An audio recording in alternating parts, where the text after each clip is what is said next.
పిలుచుచున్నాడు. భయపడకుము చిన్న మంద, తన రాజ్యమంతా నీకియ్యగోరి, తన రాజ్యమంతా నీకియ్యగోరి. ఉన్నత పిలుపు నీకు నిచ్చెను, ఉన్నత పిలుపు నీకు నిచ్చెను. తన రక్తమిచ్చి నిన్ను కొన్నాడు, తన రక్తమిచ్చి నిన్ను కొన్నాడు. భయపడకుము చిన్న మంద, దేవుని రాజ్య మహిమను పొంద, దేవుని రాజ్య మహిమను పొంద. సువార్త ద్వారా నిన్ను పిలచిన, సువార్త ద్వారా నిన్ను పిలచిన.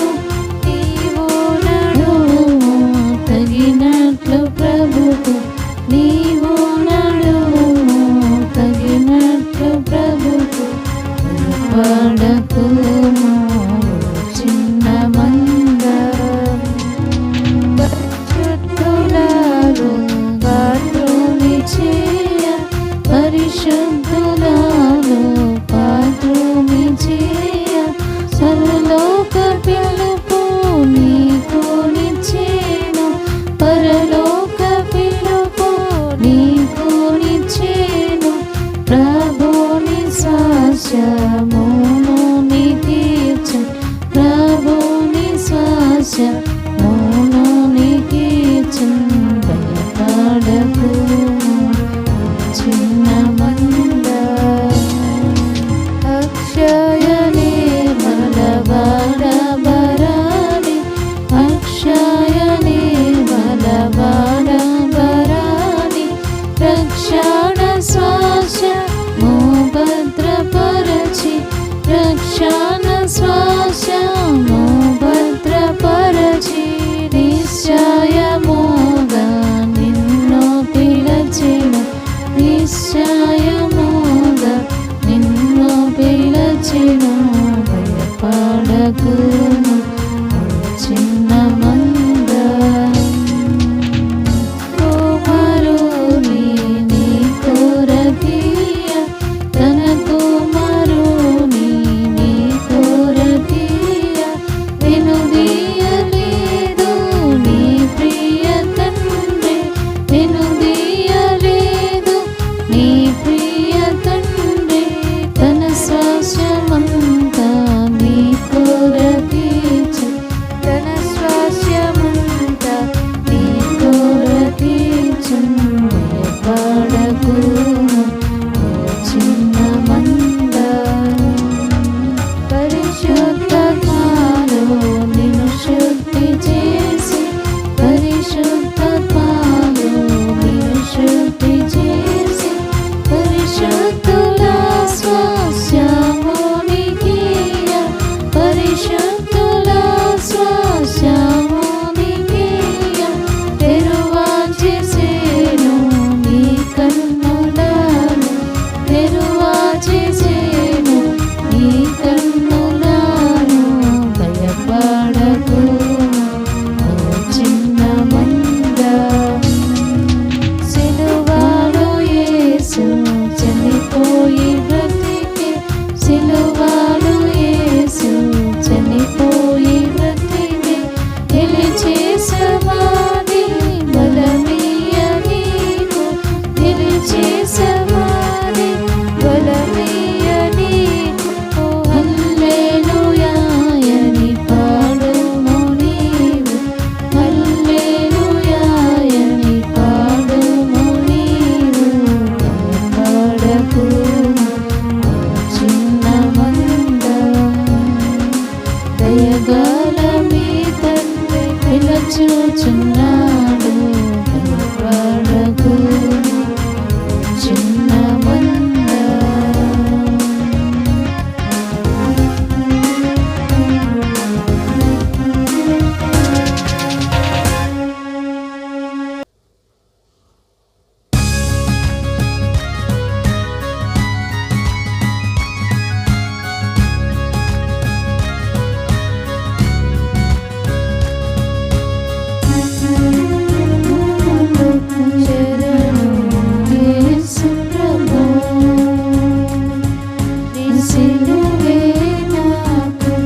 శరణు యేసు ప్రభు. దురిత దూరుడ నీ దరి చేరగా, దురిత దూరుడ నీ దరి చేరగా, నాదో పాప శాపము తీర్చి, నాదో పాప శాపము తీర్చి, దరి చేర్చితివి కృపతో, దరి చేర్చితివి కృపతో. సిలువే నాకు శరణు యేసు ప్రభు. శాశ్వతముగా నన్ను ప్రేమించితివి, శాశ్వతముగా నన్ను ప్రేమించితివి. నీదు ప్రేమకు నేనే సాక్షిని, నీదు ప్రేమకు నేనే సాక్షిని. బలమగు నీదు కృపతో, బలమగు నీదు కృపతో. సిలువే నాకు శరణు యేసు ప్రభు. నా హృదయములో వారములెల్లను, నా హృదయములో వారములెల్లను, సిలువను చూడగా సమసిపోయెను, సిలువను చూడగా సమసిపోయెను. శక్తిగల నీ కృపతో, శక్తిగల నీ కృపతో. సిలువే నాకు శరణు యేసు ప్రభు. రక్తము కాచి మరణము గెలిచి, రక్తము కాచి మరణము గెలిచి, శత్రు సైతాను ఓడించి, శత్రు సైతాను ఓడించి, విజయమిచ్చితివి కృపతో, విజయమిచ్చితివి కృపతో.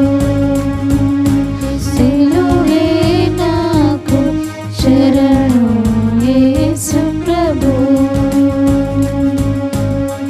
నీవు పొందిన బాధల వలన, నీవు పొందిన బాధల వలన, నీచ సుఖంబులు సంపూర్ణముగా, నీచ సుఖంబులు సంపూర్ణముగా పొందితి నీదు కృపతో, పొందితి నీదు కృపతో. సిలువే నాకు శరణు యేసు ప్రభు. యేసు నా సిలువనే మోసి, యేసు నా సిలువనే మోసి, ఇలలో నిన్ను వెంబడించుటకు, ఇలలో నిన్ను వెంబడించుటకు, ధైర్యమిచ్చితివి కృపతో, ధైర్యమిచ్చితివి కృపతో.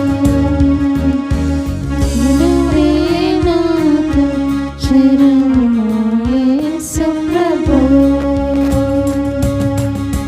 నీరాకడకై నిరీక్షించు, నీరాకడకై నిరీక్షించు, నీ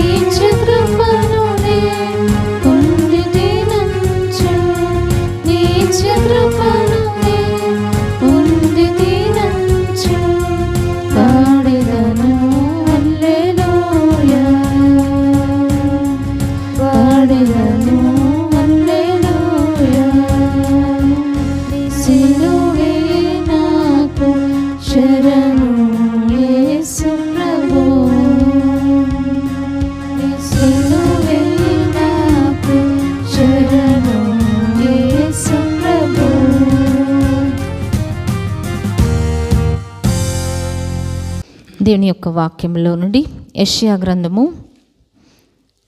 45వ అధ్యాయము 2వ వచనం చదువుకుందాం. యెషయా గ్రంథము 45వ అధ్యాయము 2వ వచనము. నేను నీకు ముందుగా పోవచ్చు, మెట్టగా ఉన్న స్థలములను సరళము చేసేదను, ఇత్తడి తలుపులను పగులగొట్టేదను, ఇనుప గడియలను విడగొట్టేదను.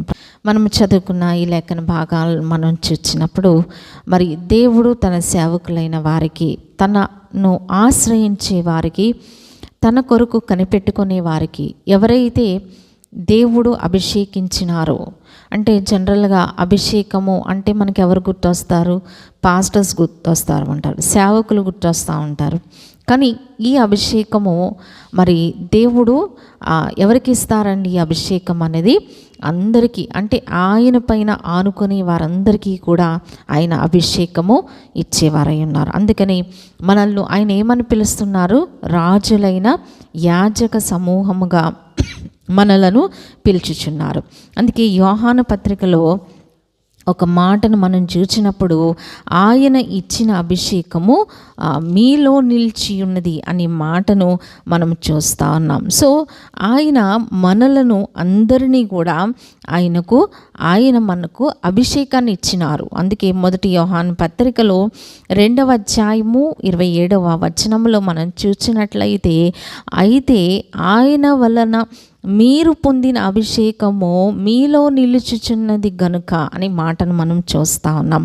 సో ఇక్కడ మరి దేవుడు ప్రతి ఒక్కరిని, ఆయన పైన అనుకున్న వారిని, ఆయన దగ్గరకు వచ్చిన వారిని దేవుడు ఏం చేస్తూ ఉంటారండి? అభిషేకం చేస్తూ ఉంటారు. ఆయన అభిషేకము మనలో నిలుచుచున్నట్లుగా మనం చూస్తూ ఉన్నాము. 2వ అభిషేకం మనం చూసినట్లయితే, ఈ పైన మనం చూస్తూ ఉంటే తాను అభిషేకించిన కోరేషును గురించి సెలవిచ్చుచున్నాడు. మరి కోరేషు దేని కొరకు దేవుడు అభిషేకించుకున్నారండి? అక్కడ దేవుని యొక్క మందిర నిర్మాణము కొరకు ఆయన కోరేషును అభిషేకించినారు. అలాగే మన జీవితాల్లో కూడా మరి దేవుని ఆలయమును నిర్మించే పని, అంటే మనము అంటే ఫిజికల్గా కనిపించే కట్టడము కాదు, అది జీవము గల దేవుని ఆలయము. మీరు జీవము గల దేవుని ఆలయమై ఉన్నారని మీరు ఎరుగరా అని దేవుని యొక్క వాక్యం సెలవిస్తుంది. సో మన హృదయమే ఆయన యొక్క ఆలయం. సో ఈ ఆలయమును నిర్మించడానికి దేవుడు మనలను అభిషేకించినారు. సో ఎవరికి చెప్తున్నారు ఈ మాటలు? దేవుని యొక్క మందిరమును నిర్మించడానికి అభిషేకించబడిన కోరేషు గారికి చెప్తున్నారు.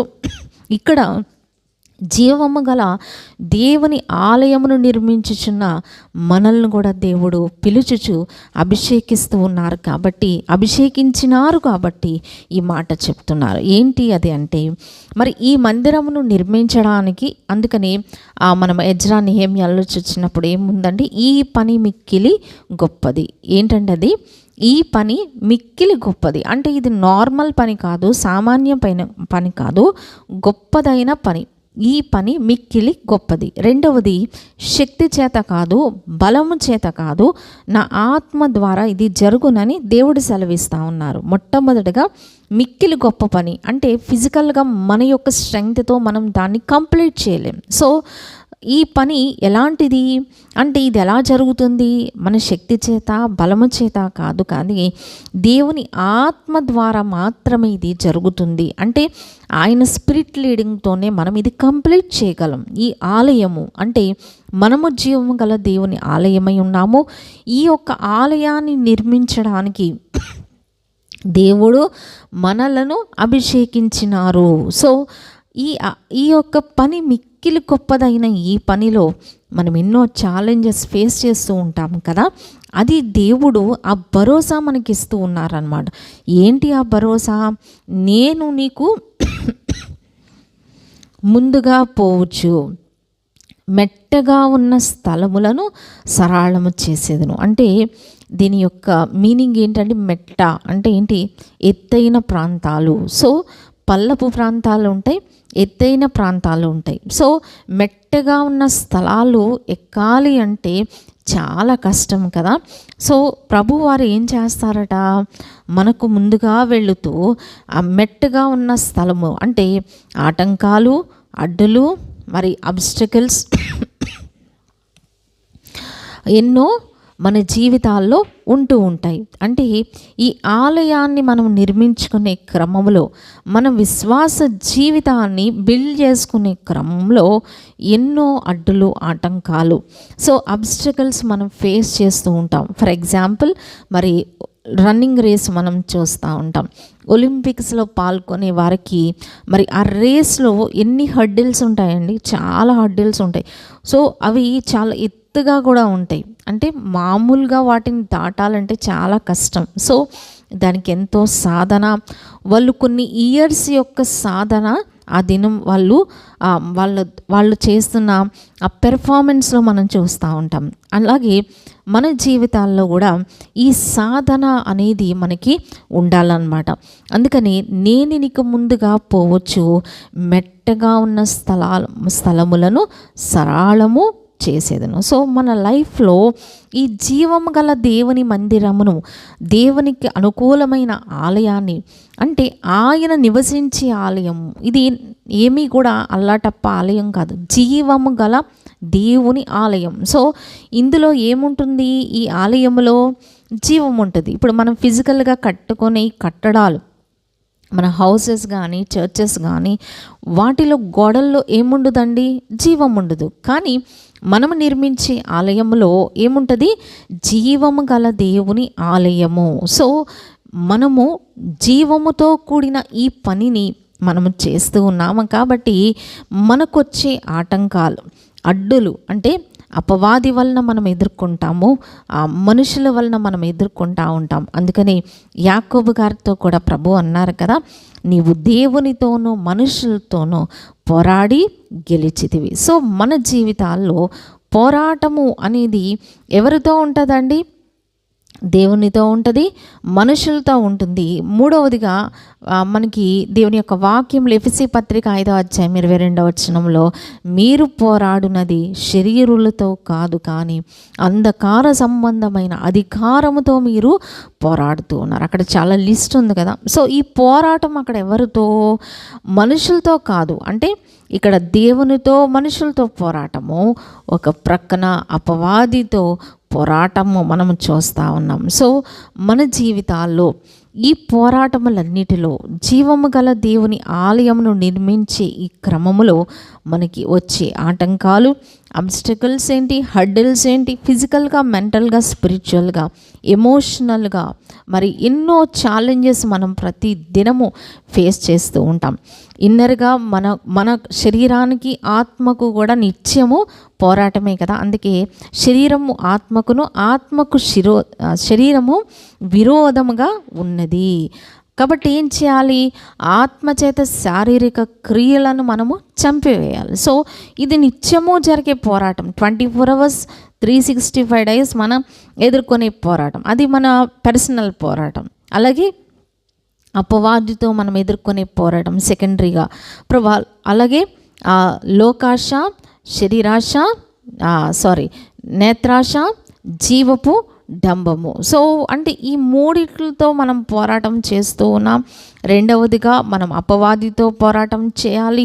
మూడవదిగా మనుషులతో మనకి పోరాటము. సో నాలుగవదిగా మనము దేవుని సన్నిధిలో పోరాడడం, అంటే ప్రార్థనలో పోరాటం. అందుకే పౌలు గారు అంటారు కదా, ఏమంటారు, మేము నాతో కూడా మీరు ప్రార్థనలో నాతో కలిసి పోరాడవలెనని అని ఆ విశ్వాసులకు తెలియజేస్తూ ఉన్నారు. అంటే ప్రార్థనలో పోరాటం. యాకోబు గారు కూడా ఏం చేశారండి, నీవు నన్ను ఆశీర్వదిస్తేనే కానీ నేను నిన్ను పోనీయను. సో అది పోరాటం అన్నమాట.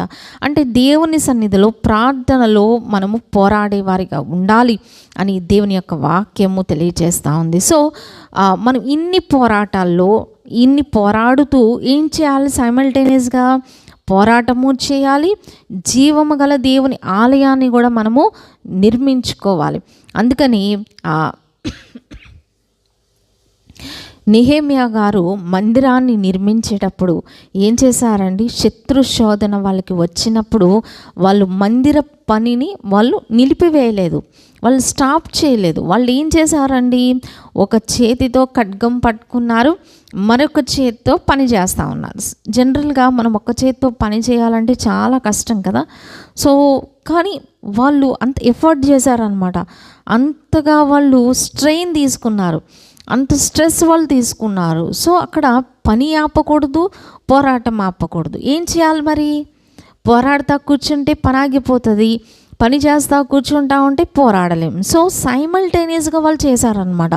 ఒక చేత్తో ఖడ్గం పట్టుకున్నారు, ఒక చేత్తో పనిని కంప్లీట్ చేసినారు. సో అలాగే మనము దేవుని యొక్క వాక్యంలో బెన్యామీను గురించి, దావీదు గారి దగ్గర ఉన్న సైన్యం వాళ్ళ యొక్క స్పెషాలిటీస్ చెప్తూ, అందులో కొంతమంది వారియర్స్ ఏం చేస్తారంట?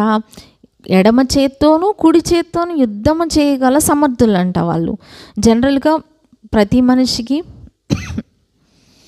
కుడి చేతి వాటమన్నా ఉంటుంది, ఎడమ చేతి వాటమన్నా ఉంటుంది. అంటే కొంతమంది కుడి చేత్తోనే చేయగలరు, లెఫ్ట్ హ్యాండ్తో వాళ్ళు చేయలేరు. కొంతమంది ఓన్లీ లెఫ్ట్ హ్యాండ్, ప్రతిదానికి వాళ్ళు లెఫ్ట్ హ్యాండ్తో యూజ్ చేస్తూ ఉంటారు, రైట్ హ్యాండ్ యూజ్ చేయలేరు. బట్ దావీదు గారి దగ్గర ఉన్న సైన్యంలో కొంతమందికి ఆ స్పెషాలిటీ ఏంటంటే రైట్ అండ్ లెఫ్ట్ హ్యాండ్స్తో సైమల్టేనియస్గా వాళ్ళు చేయగలరు అనమాట. ఒకేసారి వాళ్ళు చేయగలరు. అంటే దేవుడు అలాగూ ఎక్విప్ చేస్తూ ఉంటారు. అభిషేకించిన వారికి ఏమిస్తారట? అధిక బలం ప్రభు దయచేస్తూ ఉంటారు. విరోధుల కంటే అధిక బలం దయచేస్తూ ఉంటారు. శత్రువులకు మించిన జ్ఞానాన్ని ప్రభు కలుగు చేస్తూ ఉంటారు. సో ఇక్కడ మన కాంటెస్ట్లో ఆయన మనకి ముందుగా వెళుతూ ఏం చేస్తారండి? మార్గాన్ని సరళం చేస్తూ ఉంటారు. అంటే ఒక పని కొరకు మనము నిర్ణయించబడినప్పుడు, ఒక దేవుని యొక్క చిత్తములో, అంటే ఇక్కడ పని అంటే మనం అనుకునే పని కాదు, మనం చూస్ చేసుకునే ప్లాన్స్ కాదు.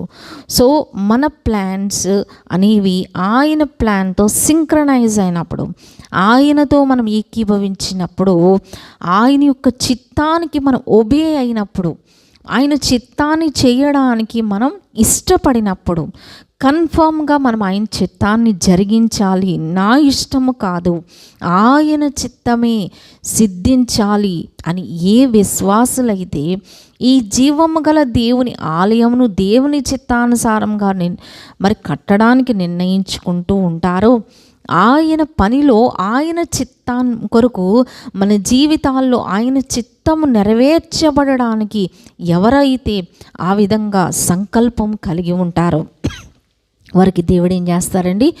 ముందుగా వెళుతూ మెట్టగా ఉన్న స్థలమును సరళం చేయాలి. సో మన జీవితాల్లో ఎన్ని ప్రార్థనలు చేసినా మనం ఏం అనాలి? అందుకని ప్రభా నీ చిత్తము నాయన మనం అడుగుతూ ఉంటాం, కానీ ఆయన చిత్తం నెరవేర్చాలని మనము అటువంటి సంకల్పంలో ఉండాలి, అలాగూ ప్రార్థించాలి. అందుకే ప్రభువు నేర్పిన పరలోక ప్రార్థనలో కూడా ఏముందండి? నీ చిత్తము పరమందు నెరవేర్చబడినట్లు భువి అందు కూడా నెరవేర్చబడాలి అనే ప్రార్థన, అనే ఒక స్టేట్మెంట్, అనే ఒక మనము అలాగూ సరెండర్ అవ్వడం అన్నమాట. సో మన జీవితాల్లో అటువంటి మనసును మనం కలిగి ఉండాలి. అందుకే దావీదు గారు కూడా అంటారు కదా, నీవే నా దేవుడు, నీ చిత్తానుసారంగా ప్రవర్తించుటకు నాకు నేర్పుము అని ప్రార్థన చేస్తూ వెరీ నెక్స్ట్ ఏమొస్తుందండి? దయగల నీ ఆత్మ సమభూమి గల ప్రదేశమందు నన్ను నడిపించునుగాక. ఆయన ఆత్మ ఏం చేస్తూ ఉంటుందండి?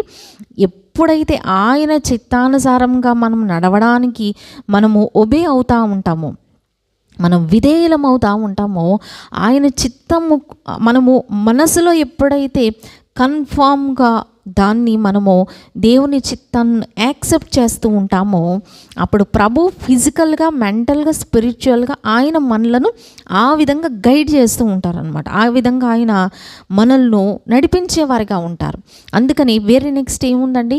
దయగలని ఆత్మ సమభూమి గల ప్రదేశమందు నన్ను నడిపించునుగాక. ఆయన ఆత్మ ఏం చేస్తూ ఉంటుంది? సమభూమి గల ప్రదేశంలో, అంటే ఎటువంటి ఆటంకాలు ఉన్నా, ఎటువంటి అడ్డులు ఉన్నా, అబ్స్టకల్స్ ఉన్నా ప్రభు వాటిని తొలగించి వేసి, మనం ప్రేయర్ చేసే కొద్ది ఆటంకాలు దేవుడు తొలగించి మన భూమిని ఆయన ఏం చేస్తూ ఉంటారు, చదును చేస్తూ ఉంటారు, సమముగా చేస్తూ ఉంటారు.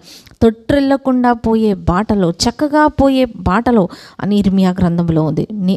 వారు ప్రార్థించుచుండగా నేను వారిని నడిపిస్తాను, తొట్టిల్లకుండా దేవుడు నడిపిస్తారు. అందుకే నీవు నడిచినప్పుడు నీ అడుగు ఇరుకున పడదు, నీవు పరిగెత్తినప్పుడు నీ పాదము తొట్టిల్లదు. కొన్నిసార్లు మన జీవితంలో నడవాలి, కొన్నిసార్లు పరిగెత్తాలి, కానీ పరిగెత్తేటప్పుడు పడిపోకుండా, మరి నడిచినప్పుడు పడిపోకుండా, తొట్టిల్లిపోకుండా దేవుడు తన్ను మనల్ని భద్రపరిచేవారై ఉన్నారు. అందుకే నా కాళ్ళు లేడి కాళ్ళ వల్లే చేస్తానన్నారు.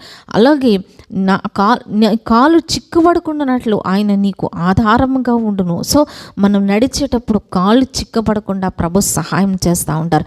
మన వేస్లో దేవుని చిత్తము నుండి మనం డీవియేట్ కాకుండా ప్రభు సహాయం చేస్తూ ఉంటారు. ఎవరైతే ఆయన చిత్తానికి దినం ఒబే అవుతూ ఉన్నారో, ఆయన చిత్తమే నా జీవితంలో జరగాలి, ఆయన సంకల్పమే నా జీవితంలో జరగాలి అని ఎవరైతే అటువంటి నిశ్చయంతో ఉన్నారో వారికి దేవుడు అనుగ్రహించే వాగ్దానం ఏమంటున్నారండి, నేను నీకు ముందుగా వెళ్ళొచ్చు మెట్టగా ఉన్న స్థలములను సరళం చేశాను. అంటే ప్రతి ఆటంకాన్ని, ప్రతి అడ్డును ప్రభు తొలగించేవారై ఉన్నారు. ఇది ఎవరికి వర్తించదు అంటే మన ప్లాన్స్ మనం నిర్వర్తించుకోవాలి, ఆయన మనం వెనక రావాలి అనే వారికి కాదండి. మనం దేవుని చిత్తము సంకల్పం కొరకు అప్పగించుకున్నప్పుడు ఆయన మనకు ముందుగా వెళుతూ మెట్టగా ఉన్న స్థలములను ఆయన సరళం చేసేవారై ఉన్నారు. ప్రభు అట్టి కృపలు మనందరికీ సమృద్ధిగా దయచేయును గాక. ఆమేన్.